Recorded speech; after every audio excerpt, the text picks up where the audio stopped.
In the middle of the chaos after a nuclear accident, a civilian nurse sees a veteran trapped in the highest radiation zone. Even with strict orders to stay away, she decides to risk everything to save him, going alone into a place where no one else dares to enter. Before you hear this exciting story, subscribe and turn on the bell so you won't miss more stories like this. Let's begin. The sunrise over the city always gave Clara a brief moment of calm before diving into the daily chaos of the hospital. From the window of her small apartment, she watched the golden light slowly color the gray buildings, and in that silence before the noise, she found a refuge she cherished. At 36, she had learned that peace was rare, and she guarded it like a treasure for when the world tried to take it away. At the hospital, Clara was known for her firmness and honest gaze, able to calm a patient in shock or stop an arrogant doctor with just a look. She wasn't a cold woman, but she also didn't let emotions control her. Her empathy was balanced by a discipline few understood, a mix that had saved her more than once in emergency situations. Many didn't know that behind that confidence was a past she rarely spoke about. Before working as a nurse in the city, Clara had served in a medical aid program in conflict zones, where she had seen more than anyone would want to remember. She had never carried a weapon, but she had worked side by side with soldiers and felt the constant weight of danger. That experience left invisible scars, sleepless nights, the flash of explosions in her dreams, and a sense of duty that never faded, even when the risk seemed pointless. In her free time, Clara held on to simple routines, caring for her small jasmine plant, reading old novels she found in second-hand bookstores, or running in the park at sunrise. All of it reminded her she was alive and could still choose where to put her energy. One afternoon, after finishing her shift, she received an unusual message.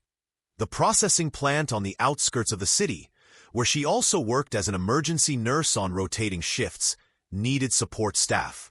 No more details were given, only instructions to arrive early the next day. Clara didn't question it.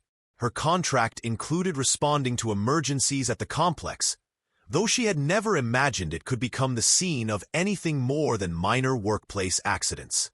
That night, she slept uneasily. A bad feeling gnawed at her, as if the silence surrounding the call hid something no one wanted to say. Before closing her eyes, she remembered a phrase an old field doctor used to repeat. Quiet places usually stay that way, until they don't. The cold, punctual sound of her alarm marked the start of a day she would never forget. Clara put on her uniform, made a strong coffee, and grabbed the folder with her credentials. In the mirror's reflection, her serious face and steady eyes seemed to warn her about something she couldn't yet name. "Come on, Clara, just one more shift," she murmured to herself, trying to convince her inner voice that everything would be fine.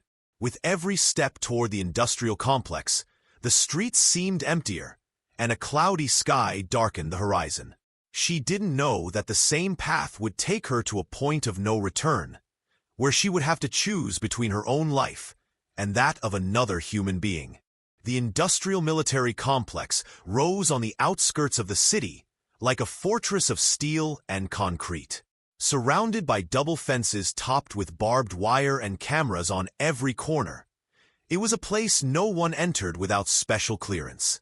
Most of the population barely knew what went on inside.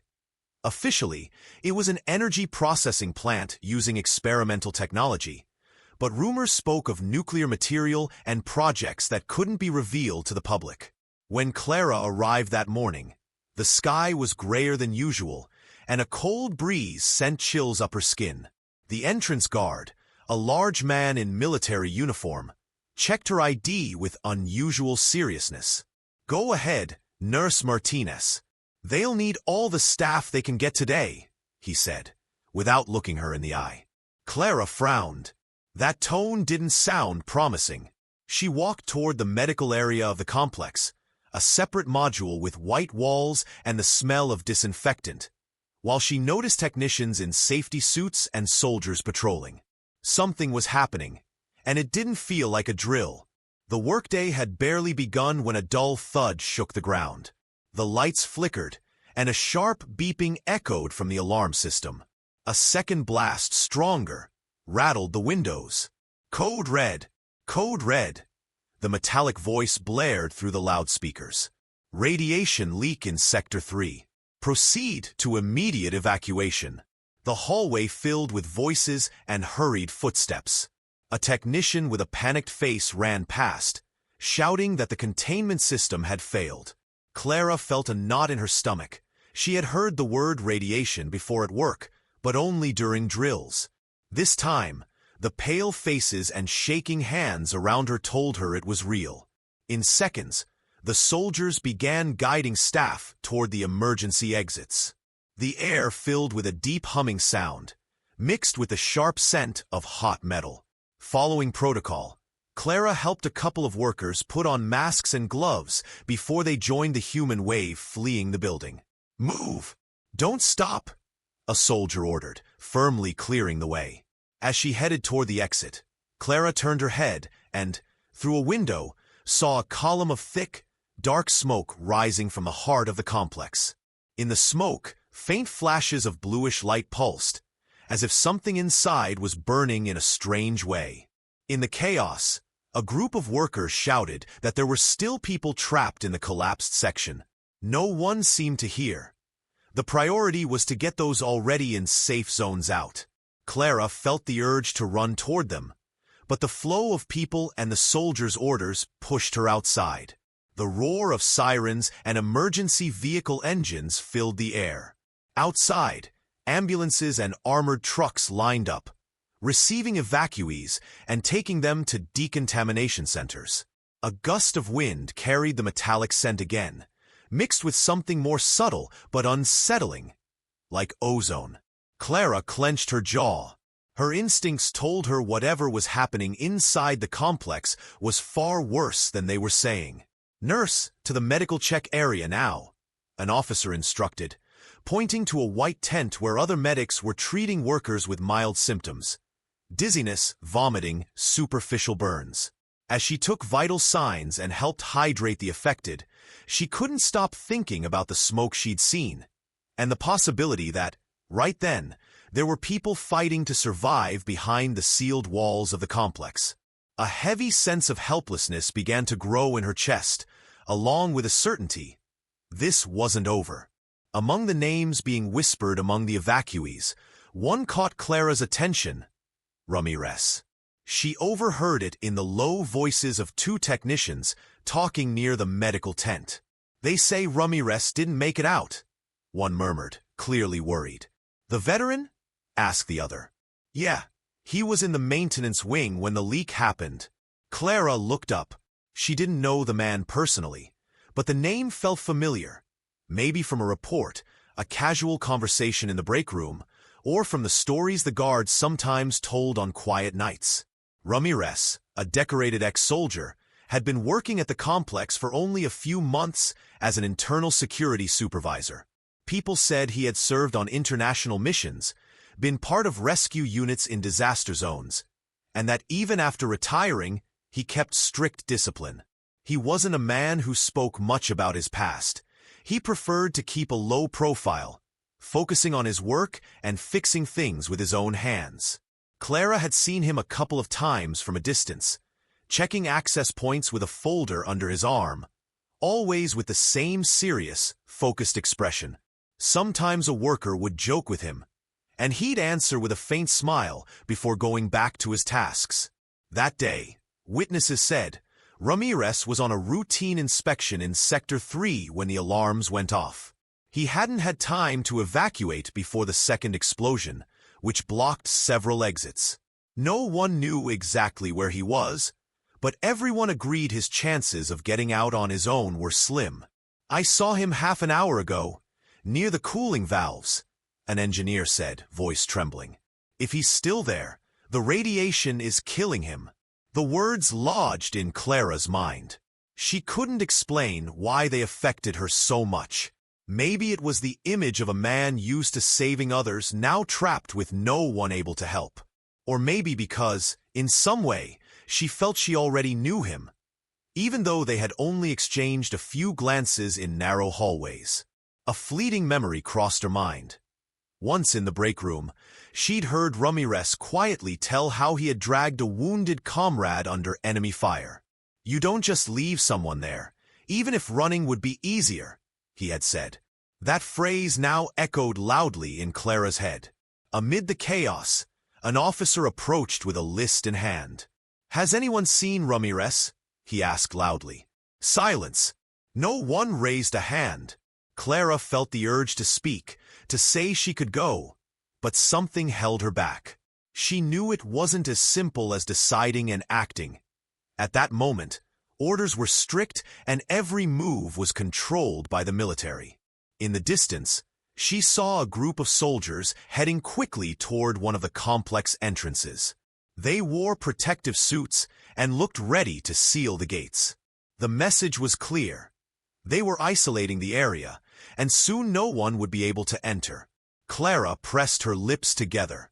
She didn't know why, but something inside told her that if that man stayed inside, no one else would risk going after him. Clara had just finished bandaging the arm of a worker with minor burns when a deep voice called to her from behind the tent. "Nurse Martinez with me," ordered a tall man with graying hair and a spotless uniform. His badge read Colonel Duarte. She followed him a few meters away from the medical zone, to a spot where the noise of the evacuation was less intense. Duarte crossed his arms and looked her straight in the eye. "I know what you're thinking," he said bluntly. "You've heard Ramirez's name. And yes, he's trapped in Sector 3. Clara held his gaze. "And what are you going to do for him?" Duarte exhaled heavily and pointed toward the gates leading into the complex. "That sector is sealed. Radiation levels inside are far beyond safety limits. We don't have confirmation of his exact location, and we're not going to risk more lives." "More lives?" Clara repeated, a knot of indignation tightening in her chest. "He's alive, Colonel. You can't just leave him there." "You don't understand," Duarte replied, his tone hardening. "Nuclear incident protocols are clear. First, protect as many people as possible. Second, prevent the leak from spreading. If we go in without a plan, we'll only end up with more bodies." Clara took a deep breath. "I can go in. I know the hallways, the maintenance routes." Duarte shook his head. "You don't have the training to operate under those conditions. Even with a protective suit, the radiation can penetrate. In less than 10 minutes in there, you could suffer irreversible damage." A heavy silence hung between them. Clara thought about arguing, but Duarte spoke first. "This is a direct order. You will not enter the contaminated zone. Stay here and keep treating the evacuees." "And if it were you trapped in there?" she asked, her voice low but steady. The colonel looked at her for a few seconds, and for a moment, it seemed the answer cost him something.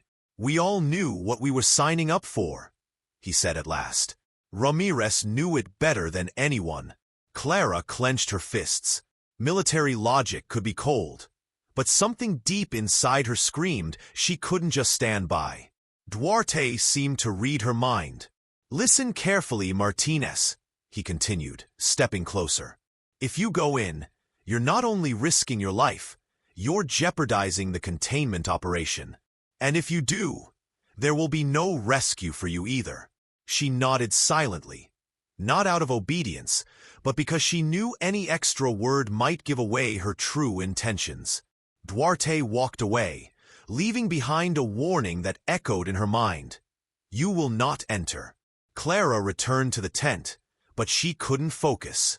Her hands kept treating wounds while her mind calculated routes, timing, and possibilities. Outside, the dark smoke kept rising, a reminder that the clock was ticking. Clara stayed inside the medical tent, surrounded by the injured, but she was drifting further away with each passing moment. As she wrapped bandages and checked vital signs, her mind kept escaping to the image of Ramirez. Trapped somewhere in the dark of Sector 3, breathing contaminated air, maybe unaware of how little time he had left. Colonel Duarte's words echoed like a sentence. "You will not enter." Military logic was unforgiving, but in the real world, behind that logic, there were lives quietly slipping away. "Clara, are you listening to me?" asked a young technician she was treating. "Thank you. I thought no one was going to come help." She gave him a gentle smile, though her thoughts were far away. "There's always someone," she replied, and deep down, she felt that was more a promise than just an answer. While she searched for more gauze on the supply table, an old memory slipped in uninvited. She was on a humanitarian mission years ago, in a village devastated by a landslide. A child, trapped in a half-buried house, screamed for help. Her superiors insisted the area was unstable, and they had to retreat. Clara stayed behind and pulled him out just before the house collapsed.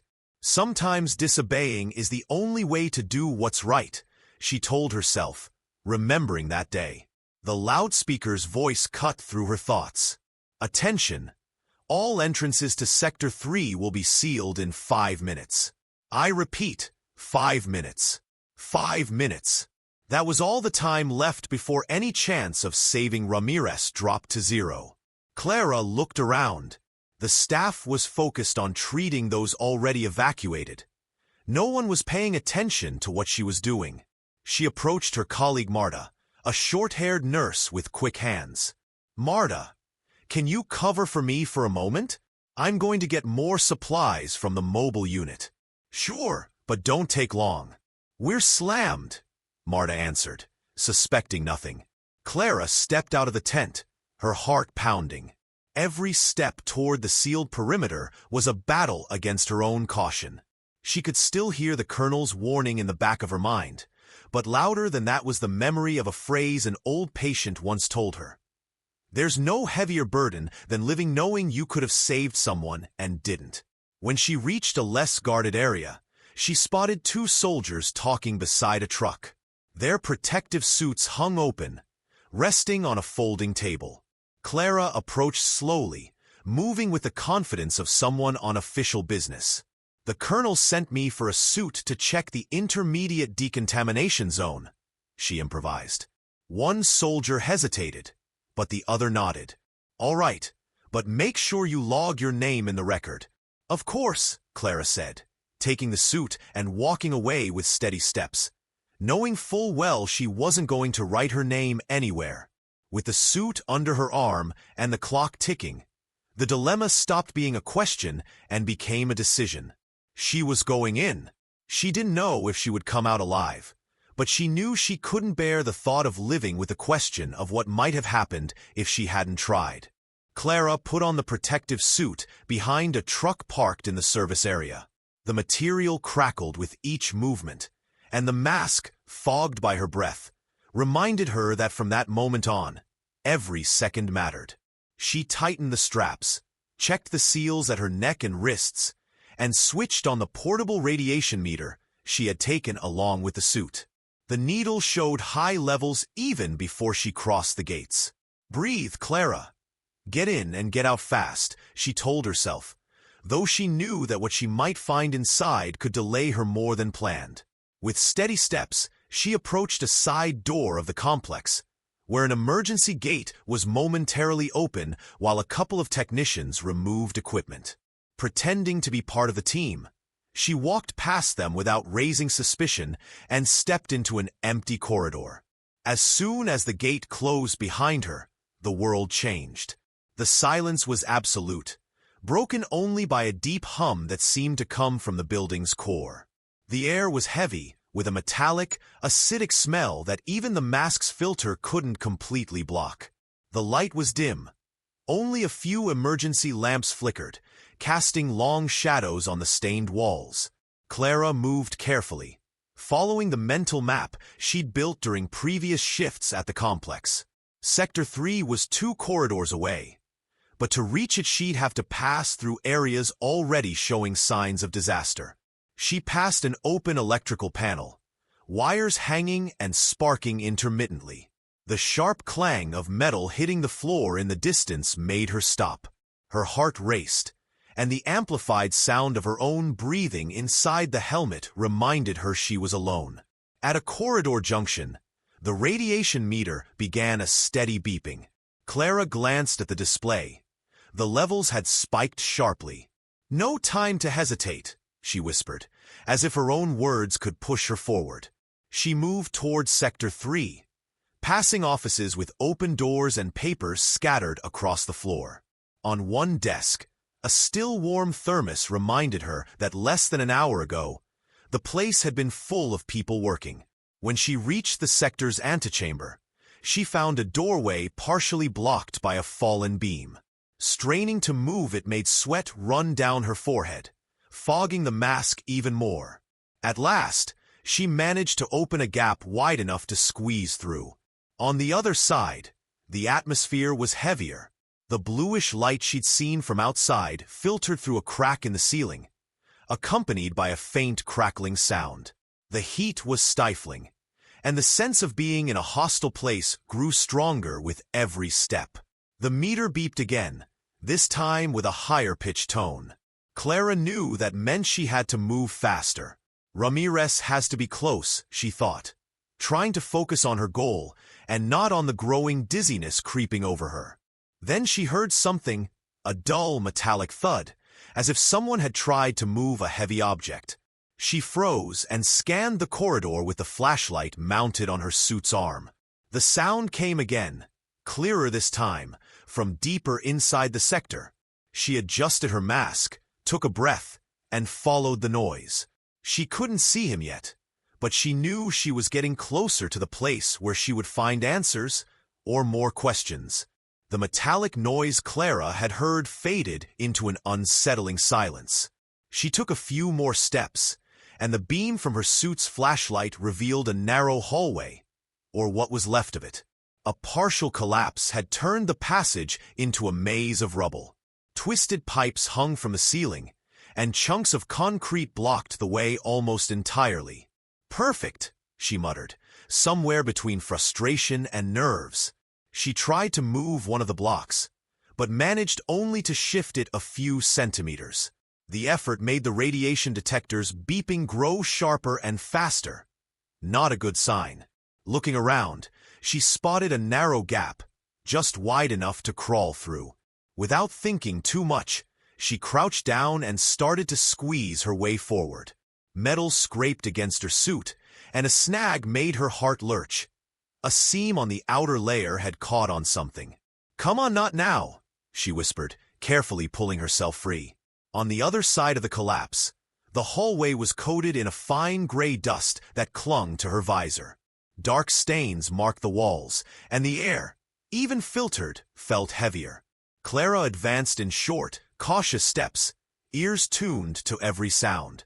Suddenly, a loud creak echoed above her. She looked up to see a large metal beam leaning precariously, held in place by a small remnant of wall. Each faint tremor made it sag a little lower. She stepped back, and the beam came crashing down with a deafening clang, throwing up a cloud of dust that engulfed her. She coughed inside the mask and leaned against the wall to catch her breath. "If the radiation doesn't kill me, the ceiling will," she muttered, trying to steady her nerves. She moved on until she reached an intersection. The floor there was littered with exposed electrical cables, sparking and hissing. Crossing them would be dangerous. She scanned the area and found an overturned tool cart.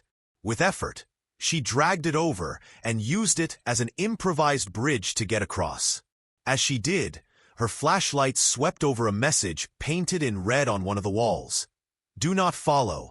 The paint dripped, as if it had been applied recently.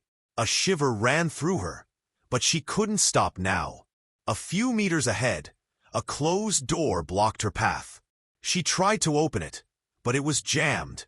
Looking around, she spotted a metal bar. Wedging it into the frame, she pushed with all her strength until the hinge gave way. The metallic screech echoed down the empty corridor. On the other side, the destruction was even worse. Part of the ceiling had collapsed, and the floor was buried under fragments of machinery. Among the wreckage, She recognized abandoned helmets and gloves, as if their owners had fled in a hurry. The tone of the radiation meter shifted again. Levels were climbing quickly. That meant she was closer to the core of the problem, and possibly closer to Ramirez. Clara paused, resting her hand on the wall, taking a deep breath. The heat inside the suit was suffocating, sweat running down her back. She knew she had to move fast, but also carefully. A fall, a tear in the suit, or a single wrong breath could be fatal. In the distance, she heard it again, this time a rhythmic banging, as if someone was trying to draw attention. "Ramirez," she whispered, quickening her pace, dodging fallen beams and leaping over dark puddles she preferred not to identify. The rhythmic banging grew clearer as Clara moved forward. She turned into a narrow corridor, and her suit's flashlight lit up a scene that made her catch her breath. Wedged between twisted beams and fallen machinery, a man lay half-buried under a heavy metal panel. His safety helmet was cracked, and his gray uniform was coated in dust and dark stains. "Ramirez!" she shouted, stepping forward carefully, so as not to disturb anything that might worsen his condition. The man slowly lifted his head. His tired, wary eyes studied her through the cracked visor. "Who the hell are you?" he asked, his voice hoarse. "I'm Clara Martinez, a nurse from the plant. I came to get you out of here," she replied, trying to keep her voice steady. Ramirez let out a bitter laugh that ended in a grunt of pain. "A nurse? Do you have any idea where you are? This isn't a place for you. And yet here I am," she shot back, crouching down to examine his left leg, which was pinned under the panel. The veteran tried to shift away, but the movement tore a groan from his throat. "I don't need a savior. Get out before it's too late." Clara met his gaze through the visor. "If I was thinking of leaving, I wouldn't have come this far." He closed his eyes for a moment, breathing heavily. Clara took the chance to inspect the panel. It looked like part of a collapsed structure, bent and warped, making it difficult to move. "This is going to hurt," she warned. "But I need to get you free before the radiation climbs any higher." "You don't understand," he murmured, his voice fading into a sigh. Clara felt time slipping through her fingers. She switched on her handheld flashlight and scanned the area for a lever or anything she could use for leverage. She found a metal pipe and hurried back to him. "Listen," she said as she positioned the pipe. "We can argue later. Right now, if you want to make it out alive, help me move this." Ramirez stared at her in silence for a few seconds, then gave a faint nod. "All right, but if this comes down on us, it's on you." Working together, Clara wedged the pipe under the panel's edge. "On three. 1, 2, 3. The metal groaned and shifted just enough for Ramirez to pull his leg free. The movement tore a cry of pain from him, but he was out. Clara knelt beside him to check the injury. An obvious fracture with deep cuts. "You're not walking on that," she said. "I'll make a splint. Do what you have to, but make it quick," he answered, gritting his teeth. As she worked, Clara noticed he kept looking at her with a mix of curiosity and mistrust. "Why did you come?" he asked. "Don't tell me it was an order." She didn't look up from her work. "Because I couldn't leave you here." Ramirez didn't reply. He simply lowered his gaze and let her finish securing his leg. The radiation meter's tone shifted abruptly, from an intermittent warning to a sharp, continuous shrill. Clara glanced at the display. Levels were climbing at an alarming rate. "This is getting bad," she murmured, trying not to sound as worried as she felt. Ramirez frowned. "How bad? If we stay here more than 10 minutes, our chances of getting out alive drop by half," she said honestly, tightening the improvised splint. "Then move," he ordered, trying to stand but wincing in pain. Clara slipped her arm under his, taking part of his weight. The veteran was strong, but his leg refused to cooperate, and every step was agony. The heat inside the protective suits was suffocating, and the sensation of walking through an invisible oven made breathing heavier. They had barely moved a few meters when a crash shook the corridor. A section of the ceiling collapsed just ahead, throwing up a cloud of dust. Clara coughed inside her mask. "We can't go this way," she said, seeing the debris blocking her planned escape route. Ramirez tilted his head toward the right. "There's a maintenance corridor that way," but he paused, hesitating. "I don't know if it's still intact." Clara met his gaze. "We don't have another choice." They headed toward the corridor, dark and lined with pipes. The meter kept screaming, and Clara began to feel a faint dizziness. A clear sign the radiation was taking its toll. She forced herself to focus on one step at a time, avoiding the timer on her suit that counted exposure time. "Is it always this quiet?" she asked softly, trying to break the tension. "No," Ramirez said seriously. "And that's what worries me." The narrow passage forced them to hug the walls. At one point, a ruptured pipe was venting hot steam. Clara searched for a way around, but the space was tight. "I'll go first," she said, checking her suit for tears. "When I signal, move fast." She slipped past carefully, feeling the heat seep through even the suit's layers. Once clear, she waved him forward. Ramirez pushed off with his good leg and made it through, panting but intact. They continued until a deep hum reached them from ahead, machinery running at full power. Clara recognized the sound. They were nearing the area hardest hit by the accident. It explained the rising radiation levels. "We need to move faster," she urged. "We're close to the safety limit. And you still insist on dragging me out alive," he muttered, a mix of disbelief and exhaustion in his voice. "I didn't come here to leave you halfway," she shot back without hesitation. The pressure mounted with every step. Clara felt the strain in her back from supporting Ramirez's weight, and the heat inside the suit was draining her strength. Still, the idea of leaving him behind wasn't even a possibility in her mind. Finally, they spotted an intersection that could lead to a less contaminated zone. But first they had to cross a stretch clogged with rubble and unstable beams. Clara knew getting him through would be slow and dangerous, but staying meant letting the radiation catch them. "We're going to try it," she said, tightening her grip. "But I need you to trust me." Ramirez studied her words for a moment, then nodded. "All right, nurse.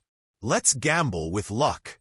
They moved with difficulty along the route they'd chosen, dodging twisted metal and patches where the floor had cracked open. The constant beeping of the radiation meter set an oppressive rhythm, like a clock ticking down. Inside the suits, the heat was unbearable, and each breath sounded heavier than the last.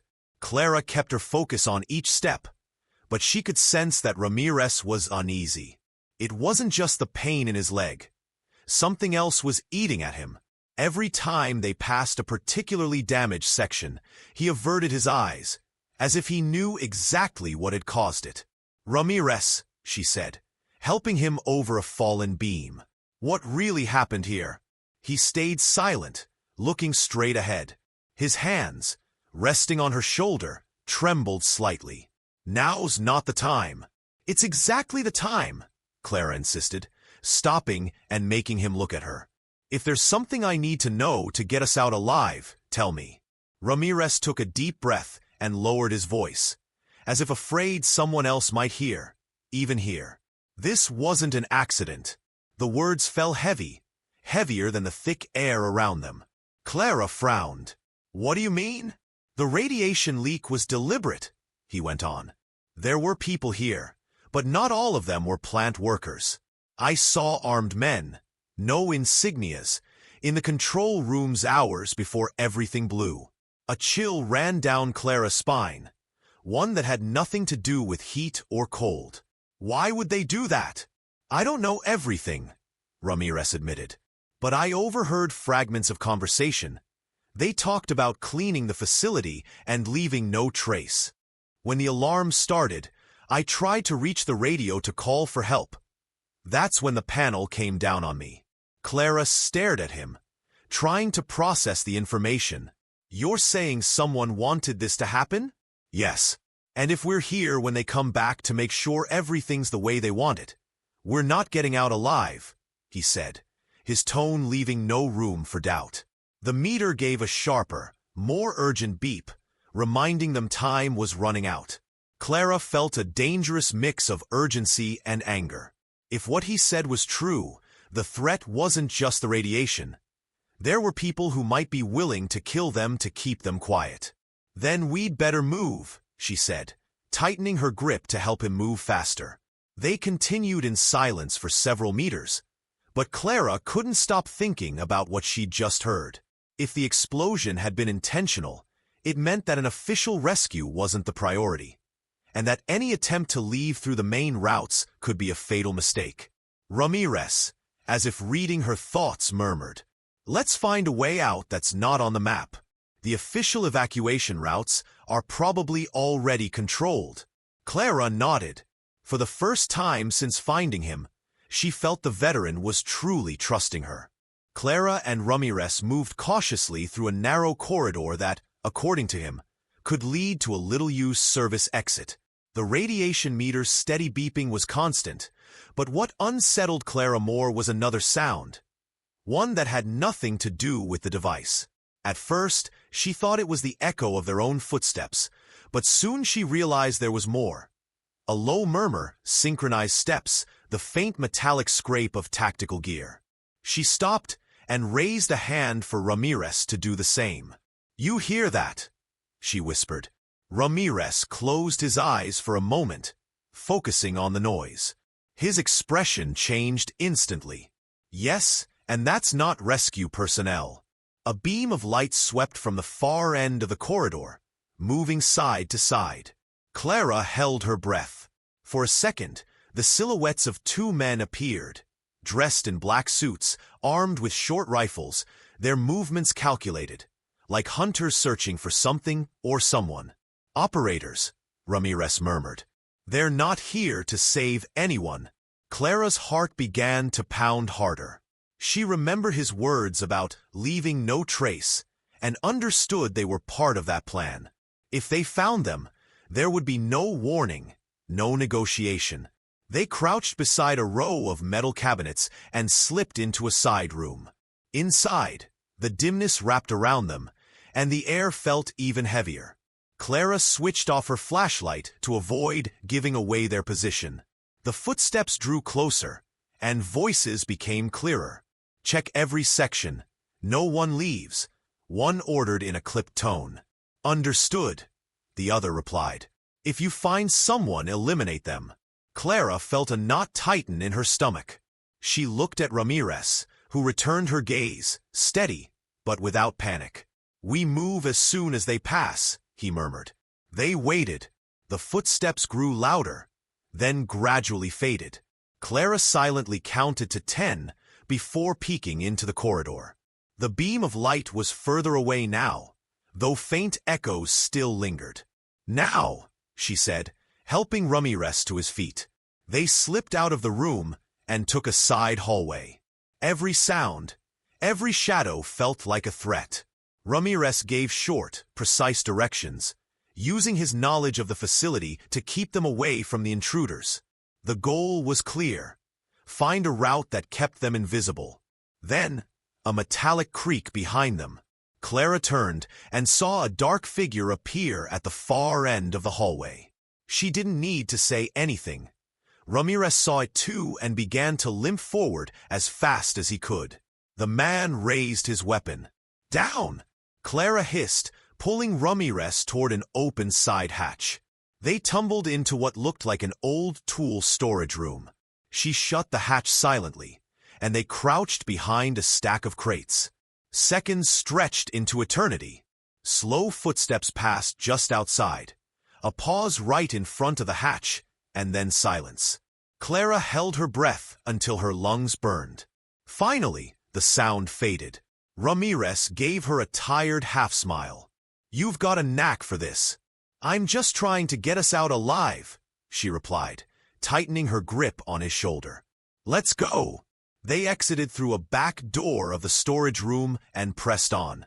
The risk of radiation was still high, But now there was a more immediate threat. Those men were closing the net.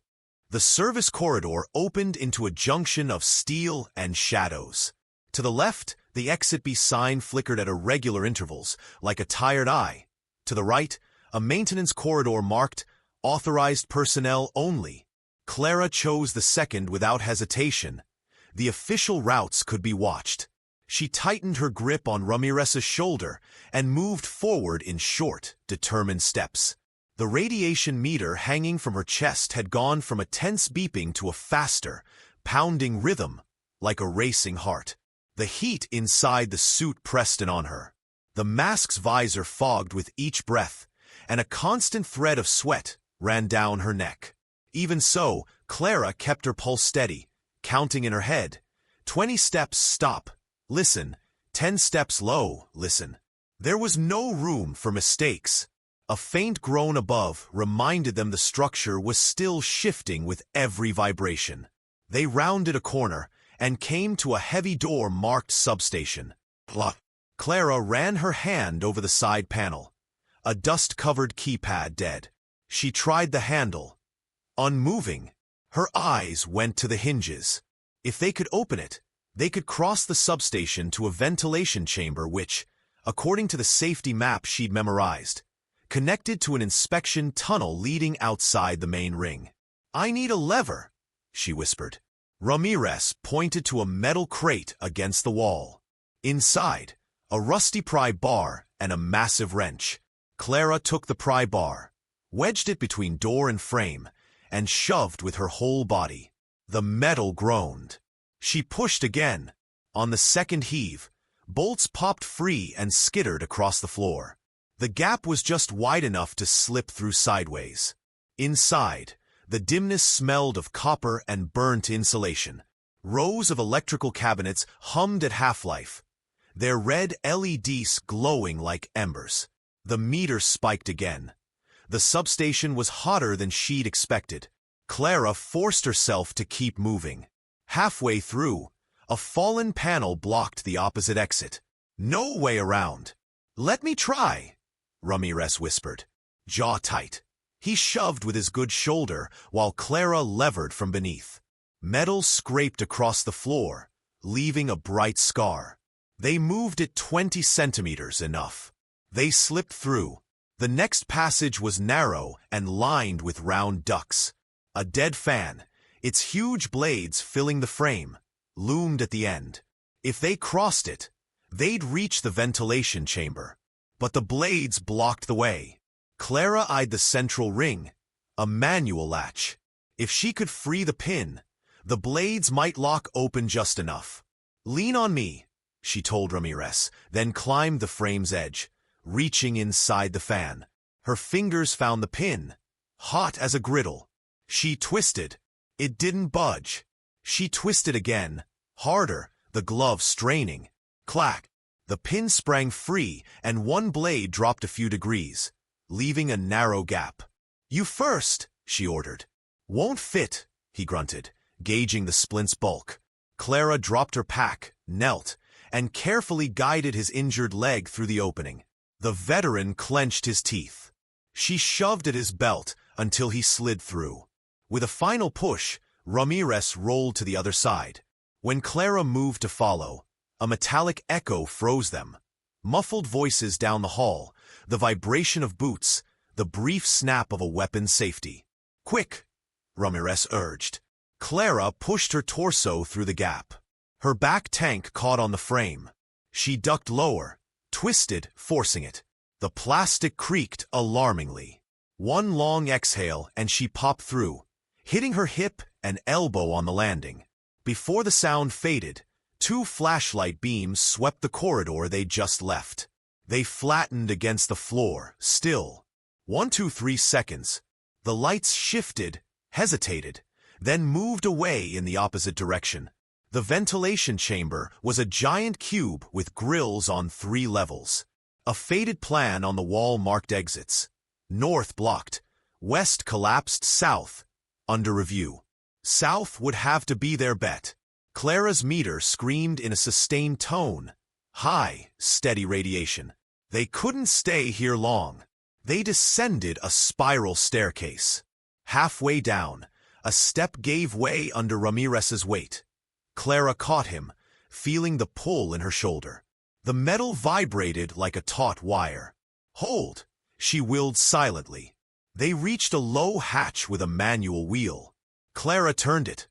Once, twice, 3 times. Nothing. A 4th turn, and the seal sighed out stale air.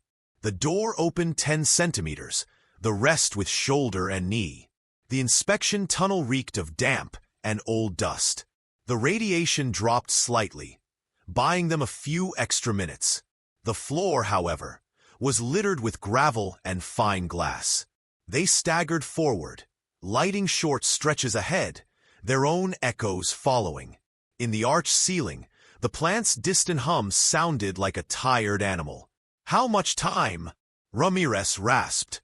"Not much," she said, checking the dosimeter. "We need clean air in under 10 minutes." The tunnel curved left, ending in an exterior grill with thick bars. Beyond lay a service yard. Gray sky, fine rain, silent trucks. Freedom was 5 meters away, and locked with an industrial padlock. Clara swallowed and hefted the massive wrench in her hands. Heavy as a decision, she struck the lock with short, controlled blows to keep quiet. Nothing. Changed angle. 3rd, 4th hit. The metal rang but held. The beeping climbed another notch. The air in her helmet tasted like tin. 5 minutes, she calculated. Ramirez felt along his belt and pulled out a flat screwdriver. "Not the middle," he whispered. "The hinge." Clara understood. She wedged the tip between hinge and hoop, twisting with her full weight. A line of rust split. Again, her shoulder burned. Ramirez pushed the screwdriver from below. The hinge screamed like a wounded animal and gave way. The grill toppled toward them. They caught it and eased it to the ground without a crash. Rain air slapped their visors like a reward. 3 steps into the yard, and the world returned. A distant loudspeaker, sirens gone quiet, wind carrying the smell of wet earth. And behind them, a sound they knew too well, boots entering the tunnel. They didn't need to speak. The next goal was the outer gate. Rain fell on hot metal, steam rising in a white veil that could hide them or expose them. "Run with me," Clara said, gripping Ramirez tightly. "At my signal, no looking back." Understood. They took one breath together. The signal came with the first beam of light flickering in the tunnel's mouth. They lurched forward in a clumsy but determined run, dosimeter screaming, rain streaking their visors, the yard sloping toward freedom, and a dark edge at the asphalt's end promising a drop into another drainage line. The outer yard was slick with rain, but steam rose from the hot ground in low clouds, blurring everything beyond a few meters. Clara held on to Ramirez, feeling the weight of his body against her, when the radiation meter's shrill alarm became unbearable. A sharp, continuous scream. She knew what it meant. They were in the most contaminated zone of the perimeter, and every second here was gambling with their lives. Through the vapor, about 20 meters ahead, she spotted a metal hatch with a yellow diagonal stripe. Emergency exit to a drainage channel. That would be their way out. But the echo of footsteps behind them, paired with the dance of flashlight beams in the tunnel, told her the operators were already too close. Clara made the call fast. At this pace, they'd be caught before crossing. They needed a distraction. She glanced at Ramirez, breathing hard, then toward the opposite direction from the hatch. A dead-end side passage, wide enough to lure the enemy in. "You're going straight to that hatch," she said, pointing. "I'll keep them busy." Ramirez shook his head instantly. "Not a chance. I'm not leaving you. If they take you, everything you know dies with you." Her voice was steadier than she felt. "Don't argue." He tried to protest, but she was already letting go of his shoulder and turning down the side passage. Steam curled around her like a thick veil. She ran, Knowing every step into that area pushed her deeper into the contaminated zone. The meter's scream quickened, and a strange heat surged through her chest. Halfway down, she slammed a sheet of metal against the ground, the clang ricocheting off the walls. The flashlights swung toward her instantly. Shouted orders cut through the haze. "There! On the right!" Clara's pulse pounded. She pushed a few steps further, stopping beside a fallen column blocking the end of the passage. She just needed to hold their attention long enough. Boots closed in, weapons cocking. "Come on, follow me," she murmured under her breath, as if willing them forward. The first operative emerged through the fog, weapon raised. Clara retreated just enough to pull them deeper in, counting the seconds in her head. By now, with luck, Ramirez would be at the hatch. The heat in her suit was suffocating, and a wave of dizziness made her steady herself against the wall. The radiation was sinking in faster than she'd calculated. More footsteps, at least 3 now. She faked a stumble, then darted into a dense pocket of steam where she could barely see herself. There, she crouched and slipped quietly toward a narrow gap in the wall she remembered from past inspections. A cramped duct leading back outside, though further from the yard. She slid into the duct, crawling as the operator's voices bounced in confusion. Convinced she was still ahead of them. Emerging from the far end, she spotted the drainage channel and, in the distance, Ramirez forcing the exit with everything he had. Clara scrambled out and ran toward him, every muscle aching in protest. The air felt heavier, and each breath was a fight. The exposure was taking its toll. A metallic taste coated her mouth, and an odd pressure gripped her chest. When she reached him, Ramirez grabbed her arm. "What did you do?" he asked, a mix of anger and relief in his voice. "Bought you time," she said, breathless. "Don't waste it." He tried to lift her, but she raised a hand to stop him. "You can make it out. I can still move." Together, they pushed through the hatch, leaving behind the yard and the fading echo of boots. The drainage channel was dark and cold, and for the first time in hours, the meter showed lower levels. Still, Clara knew the damage was done. Her body had absorbed more radiation than she could walk away from unchanged. As they moved toward a spot where daylight filtered in, Clara took a long breath and thought that, if she had to choose again, she'd do exactly the same. The drainage channel opened into an exposed clearing, bordered by a perimeter wall choked with weeds and watchtowers at each corner. Beyond it, through the fine rain, Clara made out the silhouettes of military vehicles and a group of soldiers in protective suits advancing toward them. For a moment, the blinding white beams of their flashlights forced her to squint. "Stop! Identify yourselves!" A firm voice barked through a megaphone. Clara raised one hand, still supporting Ramirez with the other. Mud clung to their knees, and both were breathing hard. 3 soldiers ran up to them, weapons raised at first, then lowering as they spotted the patches on Clara's suit. "We've got 2 survivors," one said into his radio. "Repeat, 2 survivors. One with a leg injury, the other showing signs of severe exposure." They were rushed to a makeshift decontamination area. There, their suits were stripped away while high-pressure water blasted over them.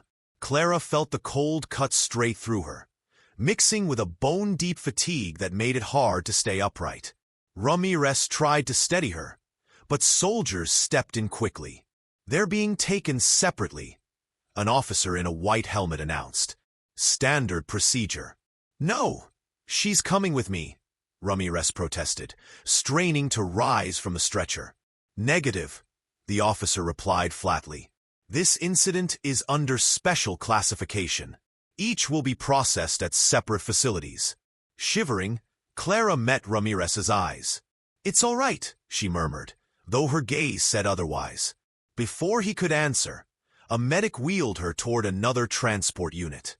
The doors slammed shut, and the last thing she saw was Ramirez struggling against a soldier, trying to get to her. Inside the vehicle, 2 medics worked in silence, one checking her blood pressure, the other injecting a cold fluid into her arm.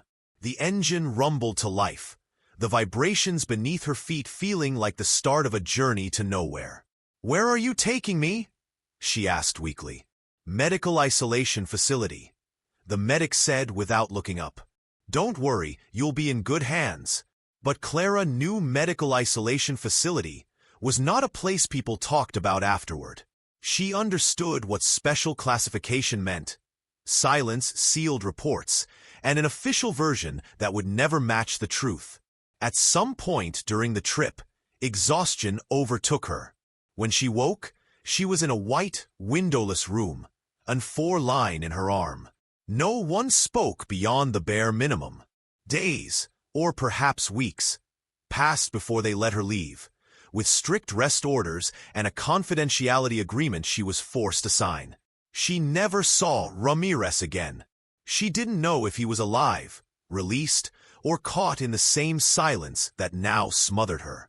According to the official news, the plant had suffered a controlled technical accident with no confirmed casualties. Clara heard those words on television and felt her stomach hollow out. Everything they'd endured, everything she'd seen, reduced to a sterile bureaucratic phrase. But deep down, she knew the story wasn't over. Winter had arrived, bringing with it a cold that seemed to sink right into the bones. Clara stood by the window of her small apartment, watching the fog roll over the street. She held a cup of tea between her hands, but its warmth couldn't stop the faint tremor that had been with her for months. The effects of the radiation had become part of her daily life. Persistent fatigue, sudden dizziness, and a dry cough that came without warning. The doctors called it a cumulative effect, and gave her long explanations she barely listened to. She knew her body had paid a price, but she didn't regret it. The doorbell pulled her from her thoughts. She got up slowly and opened the door. There, under a dark cap and a worn coat, stood Ramirez. He looked thinner, with a new scar crossing his forehead, but his eyes were the same ones she had seen in that destroyed hallway. Steady, grateful. "Hello, nurse," he said with a half-smile. Clara felt the air catch in her throat before she could answer. "I thought I'd never see you again." "I thought so too," he admitted. "They kept me, not because of my injuries, but because of what I knew." He stepped inside and sat in the chair by the window. Clara poured another cup of tea and handed it to him. For a few seconds, silence filled the room, as if both were quietly arranging in their minds the memories of what they had lived through. "I heard what they said on the news," he finally said. "That it was just a technical failure. That no one was seriously hurt." "Yes, that's how they want it recorded," she replied, bitterness in her voice. Ramirez took a sip of tea, then looked her straight in the eyes. "You could have died in there. And because of me." Clara shook her head gently.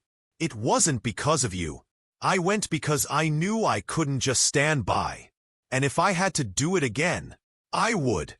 Her words carried no doubt, no drama, just a quiet certainty. Ramirez seemed about to say something more, but instead let out a long sigh, like someone finally setting down a heavy load. "Not everyone would have done what you did," he said softly. "Maybe," she answered, "but I'm not everyone." They talked until the day began to fade. They spoke of small things, avoiding every detail of the hell they had faced, but not denying it. There was a silent understanding between them. The world would never know the truth, but they would carry it with them. When Ramirez stood to leave, he paused at the door. "I don't know how long I have before they try to silence me again. But I had to see you to say thank you." Clara smiled, weak but sincere. "Thank you for making it out alive." He nodded and left, disappearing into the fog. Clara closed the door and returned to the window. Outside, the streetlights flickered on one by one, tracing a faint map in the night. She placed a hand over her chest and, despite the fatigue and pain, felt a strange peace. She had made the right choice. And if fate ever placed her before that decision again, she would make it the same way, without hesitation. If this story touched your heart, tell us in the comments which part moved you the most. Don't forget to subscribe, turn on the bell, and give a like so you won't miss more stories like this one. See you next time!